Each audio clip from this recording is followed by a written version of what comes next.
Hi guys, so today we are going to learn how I make my canvas frames. So this is one of the demonstration of how I make my canvas frames. So this is a larger piece. This is 40 by 48. We are going to learn how I make these frames. I was going to demonstrate on this larger frame, but I don't know what happened, and I even recorded the whole video, but I don't know what went wrong, and I ended up losing the content of making this larger frame. So we will be learning how I make on this smaller size. So I will be making a smaller size canvas, and I will be showing all the things that you need to take care of when you are creating the larger frames as well. First of all, how to choose the thickness of your wood, or let's say what kind of wood should you use to make your frames. Well, you should really ask your vendor to give you the wood that does not bend. So let's say in India we call it cheel ka lakda. Okay, I don't know if you have heard about it, but in India it's mainly known as that, and it's really good quality wood, so that will work really fine. About the thickness of your wood. So here I usually use this 2-inch thickness wood, uh, and in um, India usually we get 1-inch thickness wood. Like the frames are made of 1 inch in thickness. So like stretched on the 1-inch thickness of wood. But I usually prefer 2-inch because it gives more luxurious and gallery museum grade look. So I usually prefer that, as well as it looks really nice on the walls rather than the thin frames that we get in the market usually. So even though if I get the opportunity of not making the frames and doing it myself, and let's say it's still in my budget, I will still prefer to make these frames on my own because I want the thickness of 2-inch. So yeah, I am really a fan of this. You should really try it out, and once you try it out, beware of that, because you will not go back to 1-inch thickness. Even you will not do the studies on your 1-inch thickness wood frames. So yeah, now let's dive into the process of making the frames. So very first thing you need to do is, okay, wait, let me show you once again. So when you will get your boots cut into your preferred size, let's say this is, I guess, 28-inch. So if you are when you will be cutting your woods in this, let's say this is 28-inch, so you will be cutting it into the 28-inch size, and then what you want is you should cut them at this angle. This is 45 degrees angle. So what you can do is, how you can cut at 45 degrees. One, you can cut on your own. Second, you can ask your vendor to do it for your frames. So usually the larger let's say vendors who work on large scale do not do all this. So you need to find a smaller person, let's say who is not so much into the large scale business. That person might help you out. So here in Ahmedabad, like in my city, I get it done like for two sides. The person will take about 20 rupees each side. He asks for 10 rupees. So one side it will cost you around 20 rupees. Like in Ahmedabad it's like that. I don't know about other cities, so make sure whatever it's going on in your city. Now if you are oops, if you are cutting these angles on your own, let me show you how you can do it. That will help you to get the exact 45 degrees. You need exact, otherwise if the angles are not exact 45 degrees, or let's say 1 and 1.2 angles ahead and here and there, then you will be making you might have to fill up the gaps that might come in while making frames. So we'll see how it goes, because I know these are not exact 45 degrees. So we might get some gaps, and I might be able to help you out how it will be. So let me show you first of all how you can cut these angles on your own.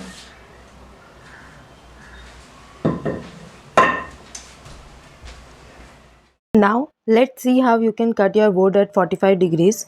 Here you will need a scale and a marker or a pen to mark your points, measure the width of your wood and find the exact measurement of it. You can see me doing it here. So let's say this is 4.5 exact. Make sure to be as accurate as possible, because it's going to make a huge difference later on. So Now mark these measurements on the other side of the wood to get a square, which you can cut into a half to get a perfect 45 degrees. Now that I have marked my square, I will be drawing a line diagonally to get a clear idea of where my cut should be. And there you go. You have a perfect crisp 45-degree angles ready to go. Now that you have got your angle right, you can either cut it yourself by using a hacksaw, or you can ask your vendors to do it for you. Now that you have got your woods ready to make your frames, let's see what are the next steps to make your own canvas. So the next step would be, first of all, to get all the materials that you will need to make your frames. So here comes the first one. You will need a Fevicol, that is wood adhesive Fevicol, which is specially designed to make wood furnitures. Also, you will need a stapler machine that works for wood. Here I am showing you the images of this product so that you don't have to look after for these products in your marketplace. You can even take the screenshot for your convenience. Please do not skip any of these steps or materials so that you get the perfect results as required. Now let's move forward and start making our frames. First of all, you will need to arrange all your four woods just to check if you have any major issues in making your frames. And to just make sure if I am on the right track, I measure it before applying the Fevicol. Just one extra step to be sure. And now applying a generous amount of Fevicol on all the four corners and the cuts to make sure that the bond is really strong.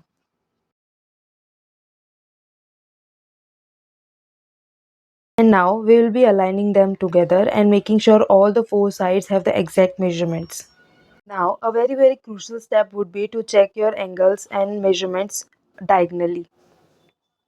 This is really important, otherwise your frame would look something like this. So if you check your measurements from all the four sides but you forget to check them diagonally, you will still get a perfect square, but it will not be a perfect 90-degree square. Guys, trust me, I have done this mistake a few times and I have regretted it all the time. Make sure to check all your measurements 3-4 times before you leave it to dry.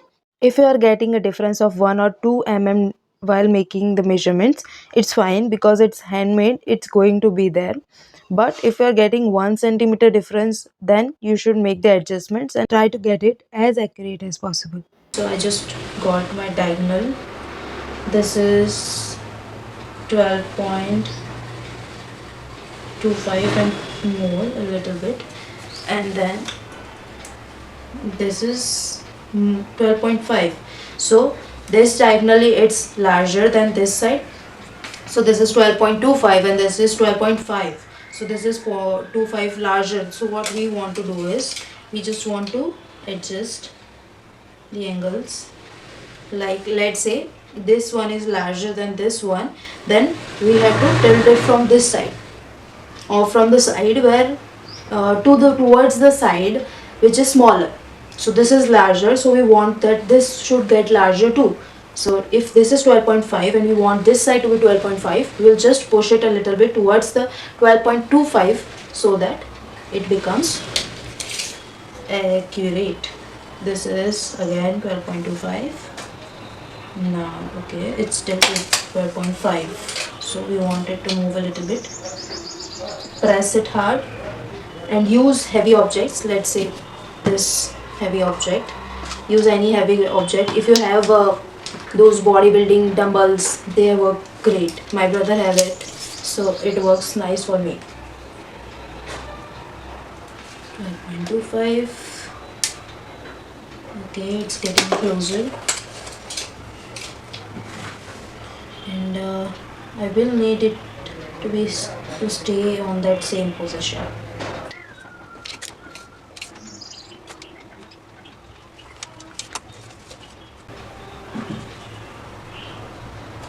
Okay, I have got it. This is how it should be. And because I have pinned it, it's getting harder, but it's okay. I used one pin for the same reason, because so that you can adjust your words also while securing them. So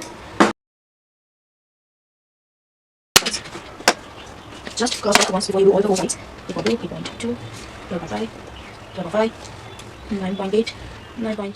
Now, the next step would be to fill out those gaps that we have got in the corners. If you have got larger gaps, you need to make this paste. If you have got smaller gaps, then you can fill out those with Fevicol. I am mixing wood particles with Fevicol to make a smooth paste to fill out those gaps. You can get this wood powder from the same vendor from where you have got your woods. Fill out these gaps generously from the top side and from the bottom, and you are good to go. Let this dry overnight or for at least 6 to 8 hours before you move towards the next step. Now, I have the recorded versions of this process on a larger frame, so I will be showing Now it that to you. your frame is ready, your outer frame is ready, you need to attach this supports on your larger frames. Or this 1 inch thickness wood that I have attached like this. Okay, same way that we did the corners, so it will prevent from bending over time. Another support that you can add, so this will go like this till that side. Hello creative people, so this is the second day in the morning. Now, once the Fevicol is dried for 24 hours, or let's say the Fevicol is dried completely, the next step will be to drill some holes for the screws. Some people use nails during this stage of the process, but I think nails are not a good option. It does not give that strength, as well as it might tear up the wood over time, so I prefer to use 3-inch screws for this process. Now, for the highest strength possible, I use screws on every joint of the frame, including the supporters that we have added. Now, as I make large scale frames, they are heavier, and also I have 2-inch thickness of wood, so I get the opportunity to nail 2 screws on each corners so that it gives that strong bond and does not get the opportunity to break by any means. Now, when you choose the type of nail, go for a flat head nail so that it does not show up on your canvas when you stretch your canvas. Also, use a large size nail for this so that it gets through both the sides of the frame nicely. So this is my 3-inch long screw that I will be using. Also, this is stainless steel coated, so it won't get rust over time. You can see how nicely it has got fit into my frame, and you will never know there is a screw inside there. So this is how I use 2 screws on each corner on the alternative side.